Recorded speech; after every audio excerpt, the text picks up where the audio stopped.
It's a warm December evening in Nairobi. The city is glowing with Christmas lights, and carols drift through the air from a neighbor's radio. Zanil sits in her small apartment, untangling a string of fairy lights and hanging them carefully on her tiny tree.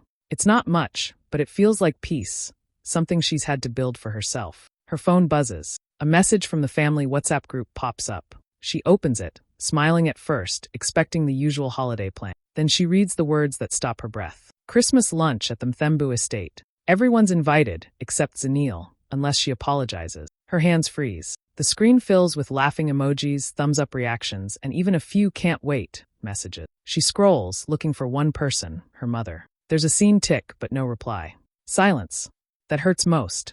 Last Christmas flashes in her mind. Her brother Saifo had made a joke about her still renting and not being married. Everyone laughed. When she stood up for herself, her parents told her she was being disrespectful. Since then, she's been labeled the difficult, the troublemaker, the one who doesn't know her place. Now they want her to apologize, to pretend she was wrong for standing up for herself. Zanil sets her phone down slowly. Outside, fireworks pop somewhere in the distance. She takes a deep breath, a small, steady smile forming on her face. This year, the apology won't come. The memory hits her like a slow burn she can't put out. Zanil remembers that Christmas clearly, the smell of roasted chicken, her mother's laughter in the kitchen, the sound of old jazz playing through the house. She had shown up with gifts for everyone, even though she could already feel the tension from the moment she walked in. Her brother, Saifo, was the loudest as usual, the center of attention, bragging about his new car and talking over everyone. Then, in the middle of lunch, he looked at her with that smirk he always wore when he wanted to embarrass her. "So, sis," he said, loud enough for the whole table to hear, "still renting that little apartment?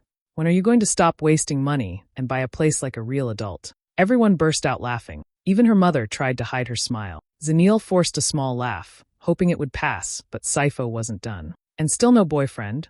Yo, maybe the problem isn't Nairobi rent. Maybe it's you." The laughter grew louder. Her face burned. She put down her fork and looked straight at him. "At least I don't depend on anyone to live well," she said quietly. "Some of us actually work for what we have." The room went silent for a second. Then her father slammed his hand on the table. "Enough. You're too proud, Zanil. You always think you're better than your family." That sentence stuck with her long after dinner ended. She didn't eat another bite.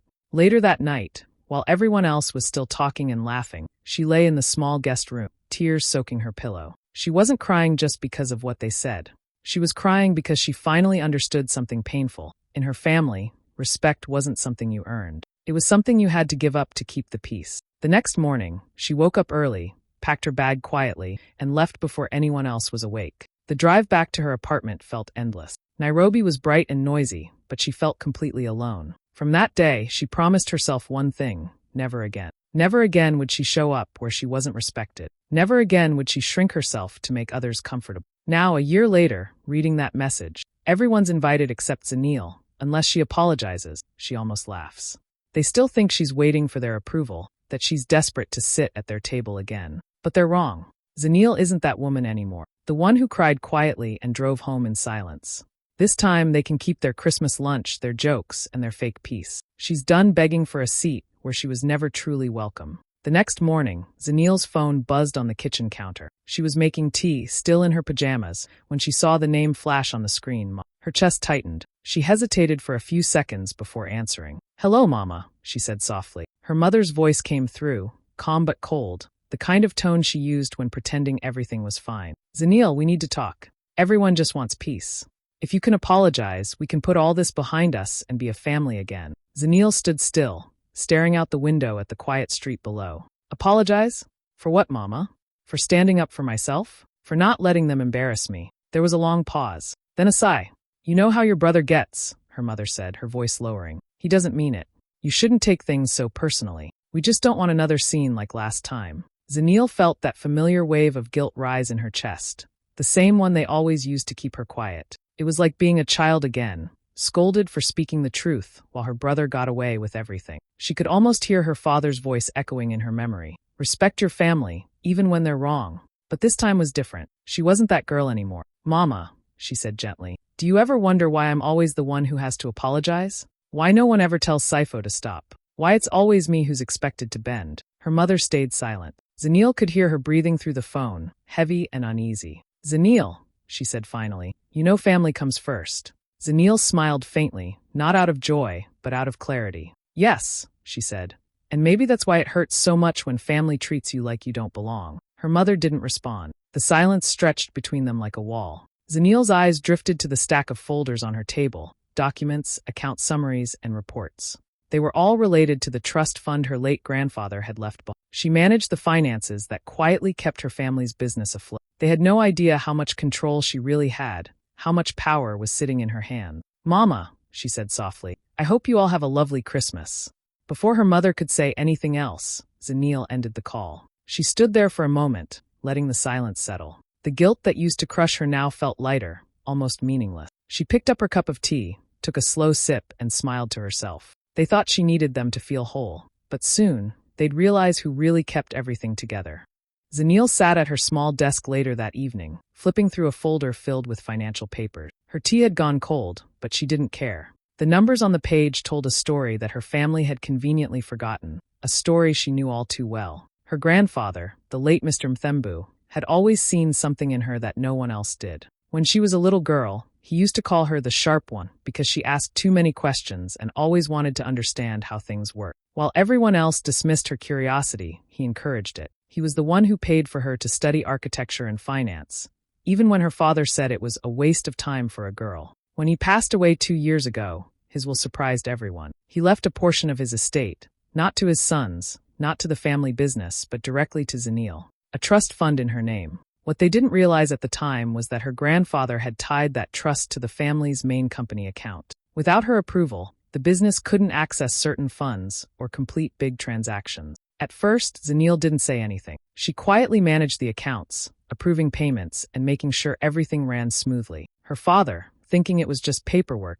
never asked too many questions. He was proud, and pride made him blind. The business began to rely heavily on the funds she controlled. Payroll, suppliers, even the renovations at their family estate all came from that same account. She had helped them more than they would ever admit. Every time they sent her cold messages or ignored her calls, they were doing it from the comfort of a home partly paid for by her grandfather's trust, the one she managed. As she sat there, the memory of her mother's call replayed in her mind. "Just apologize, and we can be a family again." Zanil shook her head and smiled faintly. They had disinvited her from Christmas, yet the money for their fancy Christmas lunch, the catering, even the decorations, would come from her approval. She reached for another file and opened it. Detailed bank statements, signed agreements, her grandfather's handwritten note attached to one page. For Zanil, because she understands responsibility. They thought she was powerless because she was quiet, because she didn't shout or demand recognition. But the truth sat right in front of her. They might have the estate, the status, and the family name,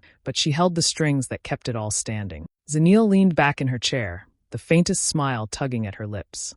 They could uninvite her from Christmas all they wanted. They were still celebrating with her money. And sooner or later, they were going to remember exactly whose name kept their world running. 2 days later, the family WhatsApp group lights up again. Zanil sees the notification while she's working on a design project at her desk. She almost ignores it, but curiosity wins. It's from Saifo.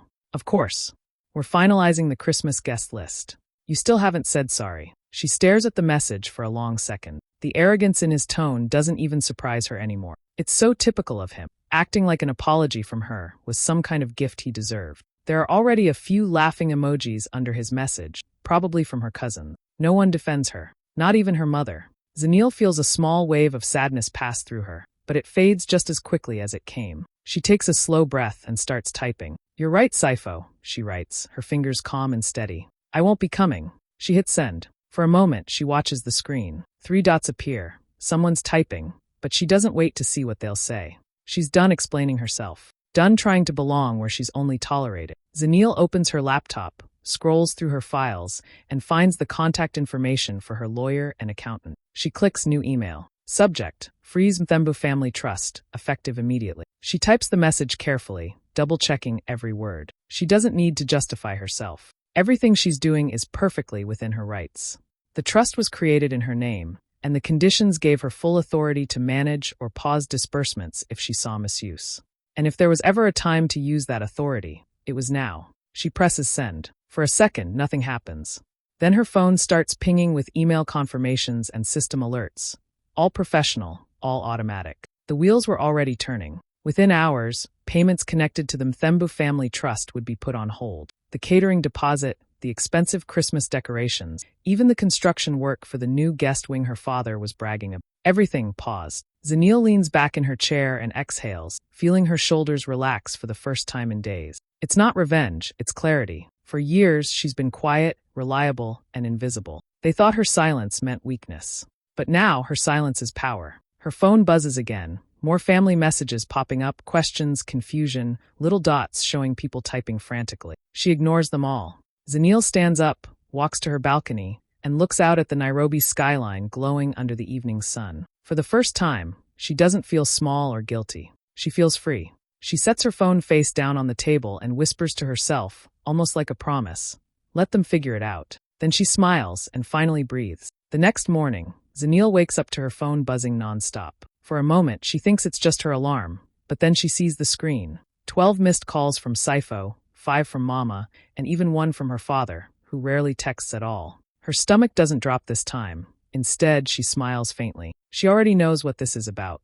She scrolls through her notifications. There's a message from her father that reads, "Zanil, what's happening? The accountant says we can't access the money." Another from Saifo, all caps. "Did you mess with the accounts?" The payment for catering bounced. She sits up in bed, stretches, and takes her time walking to the kitchen. The kettle starts to boil as her phone rings again. It's her mother. Zanil picks up, her tone calm and polite. "Morning, Mama." Her mother doesn't even say hello. "Zanil, what have you done?" "The accountant is saying the funds are frozen. We can't pay anyone, and the workers have stopped everything. Do you realize what you've caused?" Zanil stirs her tea slowly. "I just asked for a temporary hold on the trust," she says even. "Nothing serious. I'll look into it after the holidays." "After the holidays?" Her mother almost screams. "You're ruining Christmas for everyone. The guests are expecting a full lunch. We already sent out invitations." Zanil takes a quiet sip of her tea, letting the silence stretch. Then she says softly, "You already ruined Christmas, Mama, when you uninvited me." The line goes silent. For a moment, all Zanil hears is her mother's shaky breathing. Then a short, sharp click. Call ended.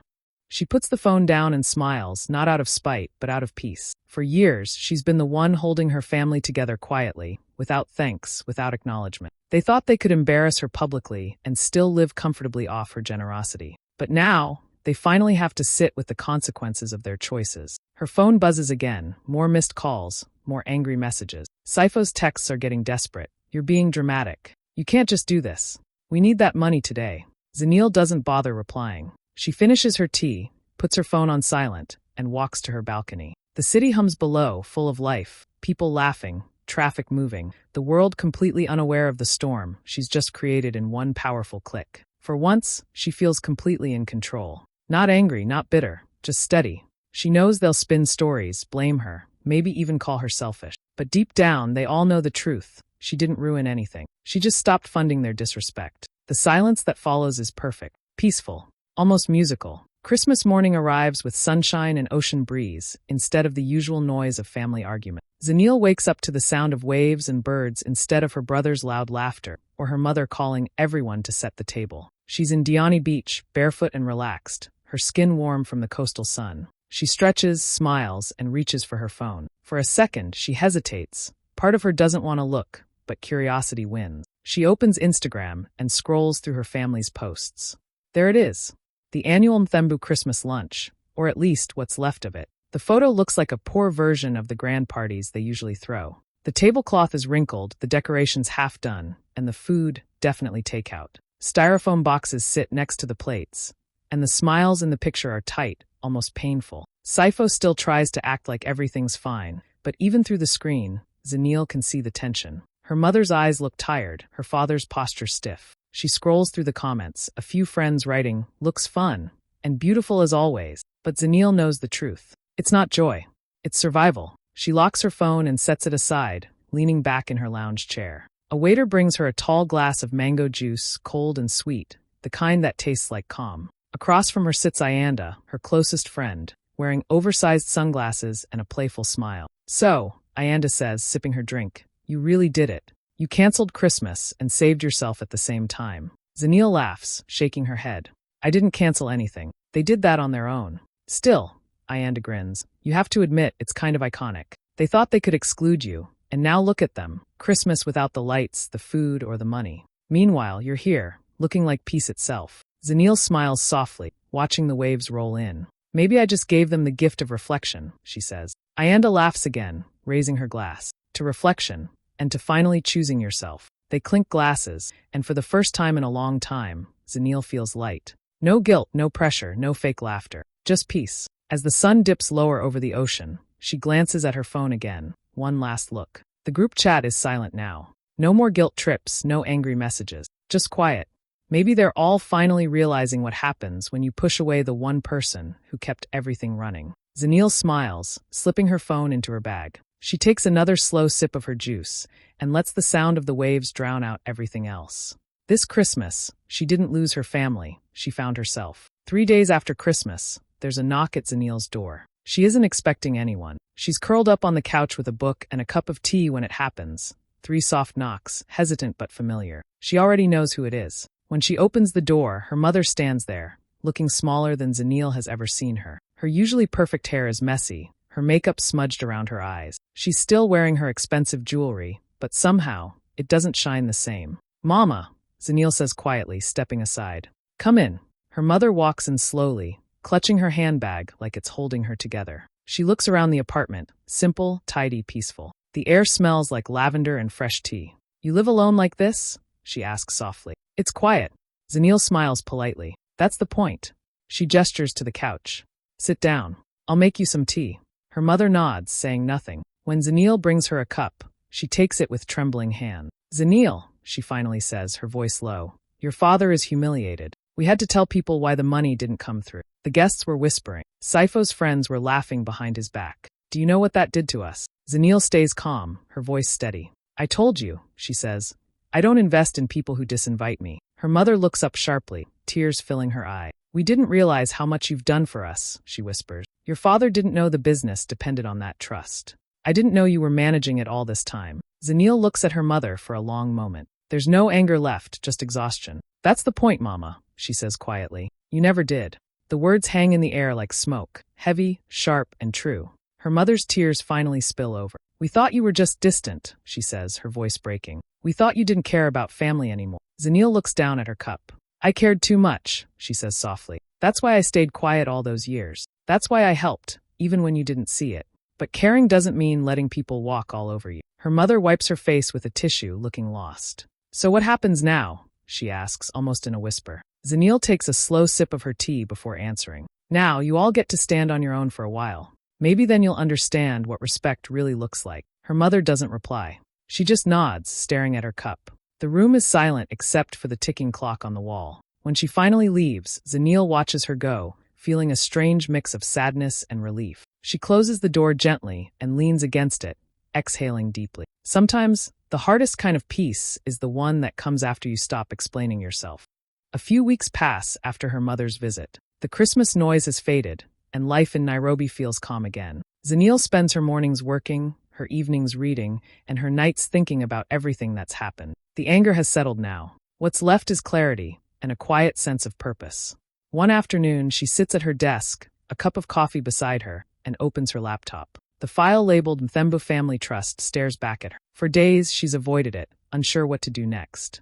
But today, she knows exactly what needs to happen. She opens the file, scrolling through the long lists of payments, reports, and signatures. Each number reminds her of how much she's done behind the scenes, how much she's given without being thanked. But she doesn't regret it. That generosity was part of who she was. What she regrets is giving it to people who mistook her kindness for weakness. Zanil takes a deep breath and begins typing. She reactivates the family trust, but this time, she sets new rules. Only her parents' medical care and basic living expenses will be covered. No luxury spending, no flashy renovations, no family events that exclude her. Her brother's share? Completely removed. She opens a new document and writes a short note, saving it in the trust folder where her lawyer will see it. Respect is not conditional. Neither is love. She sits back and reads the line again. It feels right, firm but fair. This isn't revenge, it's balance. It's a boundary long overdue. Then, as she closes the file, a thought comes to her, something her grandfather once said when she was younger. Use what you're given to build, not to prove. She smiles. Maybe it's time to build something new.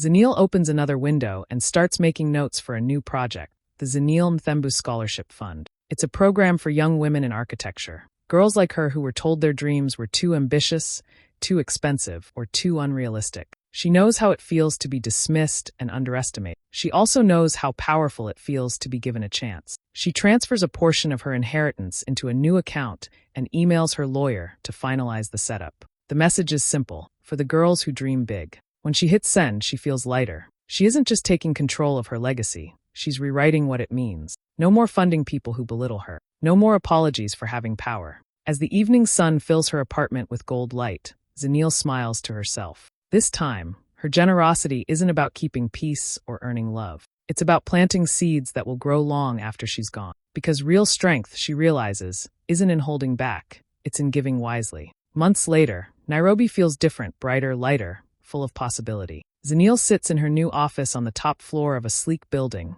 sunlight spilling across her desk. From her window, she can see the whole city stretching out before her, the skyline she once dreamed of working on. Her name glows on the glass door outside, Zenil Mthembu Architects. She's built something of her own now, something no one can take credit for but her. Her scholarship program has already started accepting applications, and her phone keeps buzzing with messages from young women thanking her for giving them a chance. It's the kind of gratitude that feels pure, not performative. As she's reviewing a new project proposal, her phone lights up again, a message from the family group chat. For a moment, she considers ignoring it, but curiosity wins. It's a photo, her family sitting together in their garden, smaller and quieter than before. No fancy decorations, no lavish spread.